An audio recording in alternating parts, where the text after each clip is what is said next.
भोला मन ही मन गहरी उदासी आवाज में। पेट खाली मन बेचैन। सब पूजा करते हैं पर पेट की पूजा कोई नहीं देखता। हरि बोल। अरे रे, तू कौन है रे? रोज देखता हूँ आश्रम के बाहर बैठा रहता है। क्या चाहिए बेटा? बस 2 रोटी और थोड़ी इज्जत। मैं भूखा हूँ पर भीख मांगना नहीं जानता। मुझे भी किसी अपने की तलाश है। बाबा, यह अपवित्र जीव यहाँ क्या कर रहा है? इसे भगाइए, कहीं झूठा न कर दे। यह सुनकर भोला डरकर और नीचे झुक जाता है। शांत वत्स, हर जीव में हरि का वास है। क्या तुम इसमें ईश्वर की भूख नहीं देख सकते? तेरी आंखें सब कह रही हैं बेटा। तेरी उदासी बता रही है कि तू केवल पेट का नहीं, प्रेम का भूखा है। चल, आज से तू भी हमारे आश्रम में रहेगा। भोला खुशी से पूंछ हिलाता है, थोड़ा उठने की कोशिश करता है और बोलता है, सच में? अब कोई मुझसे रोटी नहीं छीनेगा। अब मुझे पत्थरों के नीचे नहीं सोना पड़ेगा। बचा हुआ ही सही, पर अब किसी के प्रेम का अंश तो होगा। पेट तो भरेगा और सबसे जरूरी, दिल को चैन मिलेगा। हाँ, पर एक बात, मेरे आश्रम में लालच नहीं, केवल सेवा होती है। तुझे सबसे पहले नहीं बल्कि सबसे अंत में मिलेगा। जो भक्तजनों के बाद बचेगा वही मिलेगा। बचे हुए भोजन में भी इसकी नियति है बाबा। समझ गया भोला। आजा भोला। बचा हुआ ही सही, पर अब किसी के प्रेम का अंश तो होगा। पेट तो भरेगा और सबसे जरूरी, दिल को चैन मिलेगा।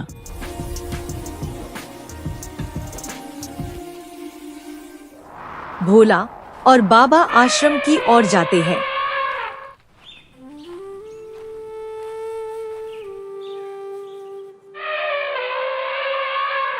अरे देखो, साधु जी का नया चेला कुकुर महाराज। यह कितना सीधा है। हाँ भाई, इसे भोला नाम खूब जांचा है।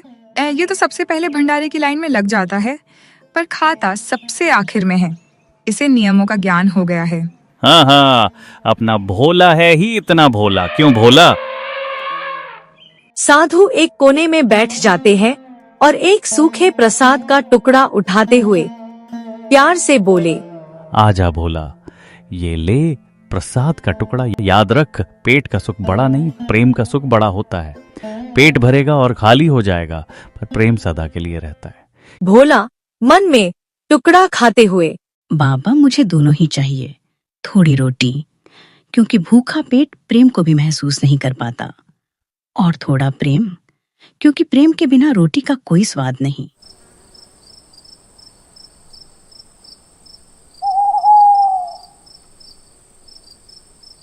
कुछ दिन बीत गए।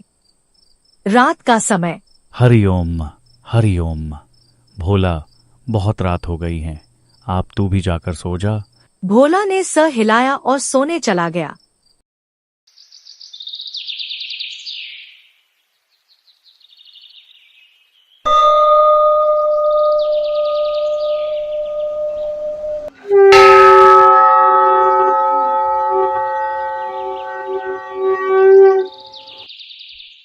देख लेना, यह कुकुर महाराज किसी दिन कोई बड़ा पाप करवाएगा। यह भगवान का प्रसाद नहीं, बचा खुचा भोजन खाता है, और उसे भी बड़े चाव से। यह कहाँ का धर्म है? मंदिर की पवित्रता भंग हो रही है। कंसराज जी, बाबा ने कहा है कि प्रेम ही सबसे बड़ा धर्म है। भूखे पेट को शांत करना ईश्वर की सेवा है। सेवा? यह जीव सेवा नहीं, सुविधा भोग रहा है। और तुम जैसे लोग जो बाबा के नियमों को भूलकर बस भावुकता में बह जाते हो। कंसराज जी, बाबा कहते हैं कि जीव मात्र पर दया तपस्या से बढ़कर है। यह कुत्ता तो किसी को परेशान भी नहीं करता। नियम नियम नियम होता है, और नियमों का पालन करना तपस्या है। यह हमारी तपस्या में बाधा है। मैं तो कल इसे आश्रम से बाहर निकाल दूंगा। भोला यह सब सुनता है और डरकर कंसराज की तरफ देखता है। उसकी आंखें दुख से भर जाती हैं।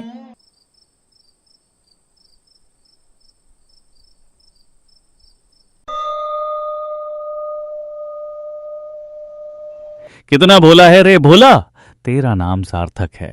तुझे देखकर मन को शांति मिलती है, क्योंकि तेरे मन में कोई छल नहीं है। बाबा, मुझे आपकी छाया अच्छी लगती है। आपके पास मुझे अपनी माँ की कमी महसूस नहीं होती। बस मुझे और कुछ नहीं चाहिए। कल एकादशी है। एकादशी के दिन हम सब निराहार व्रत रखते हैं। ये व्रत शरीर की नहीं, आत्मा की शुद्धि के लिए होता है। मैं कल 24 घंटे तक अन्न जल, यहाँ तक कि एक बूंद भी ग्रहण नहीं करूंगा। तू भी कल मेरी परीक्षा का हिस्सा बनेगा।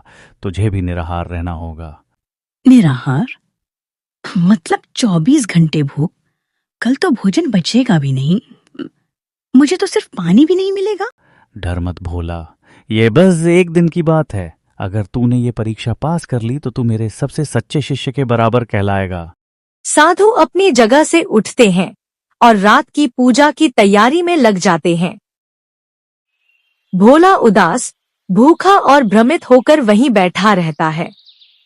भोला मन ही मन बेचैन सोचता है, बाबा ने कहा प्रेम सबसे बड़ा है। पर कल तो शरीर ही साथ नहीं देगा। मैं भूखा रहूंगा तो फिर प्रेम और भक्ति कैसे कर पाऊंगा? रात का अंधेरा छाने लगता है।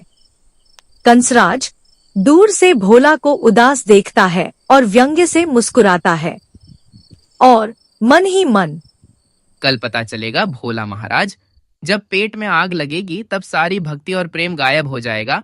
कल तेरा असली रूप सामने आएगा। साधु श्रीधरानंद पूजा आसन पर बैठे हैं, पर उनका ध्यान बार बार भंग हो रहा है। कल रात मुझे बार बार रोटी की खुशबू क्यों आ रही थी? एकादशी की रात ये अपवित्र विचार क्यों? साधु जोर से आवाज लगाते हैं। भोला, ओ भोला कुकुर, कहाँ गया था तू कल? मैंने तो तुझे कहीं देखा नहीं। उपवास किया ना तूने? भोला मन ही मन शांत स्वर में, क्या बताऊं बाबा, आपने नियम निभाया, मैंने भक्ति निभाई। बात तो एक ही है, पर शायद नियम और भक्ति को आप एक साथ नहीं देख पाएंगे। साधु आसन से उठकर भोला के पास आते हैं। वह झुककर भोला के आसपास की हवा को सूंघते हैं। भोला, ये कैसी खुशबू है? ये जलने की और सेके हुए आटे की सुगंध। क्या तूने व्रत तोड़ा? क्या तूने रोटी खाई? बोल, सच बता, तूने आश्रम का नियम भंग किया है? भोला सिर झुकाए बैठा रहता है। उसकी आंखों में पानी भर आता है, पर वह हिलता नहीं। कंसराज विजेता की तरह मुस्कुराता है। कंसराज उत्साह से साधु के पास आते हुए, बाबा, मैंने कल रात इसे जंगल में जाते देखा था। यह जरूर। तभी कंसराज की बात अधूरी रह जाती है।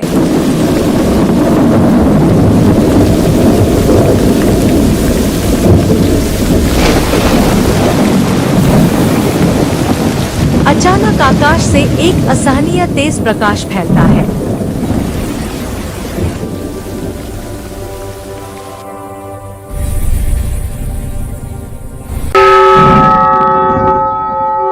श्रीधरानंद, रुक जा।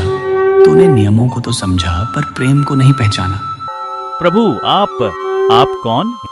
मैं वही हूँ जिसे तेरे भोले ने भूखे पेट अपने प्रेम के श्रम से बनाई हुई मिट्टी की रोटी अर्पित की। उसने उपवास नहीं तोड़ा। उसने अपनी भूख को अपने सबसे प्रिय को समर्पित किया। उसने भक्ति निभाई और मैंने उसका भोग स्वीकार किया। हे प्रभु, मेरे 40 साल के नियम और इसकी एक रात की भक्ति। साधु जमीन पर माथा टेकते हैं। क्षमा करे प्रभु, मैंने नियम और अनुशासन को ही धर्म मान लिया, पर इस भोले ने बिना किसी दिखावे के सच्ची भावना से आपकी सेवा की।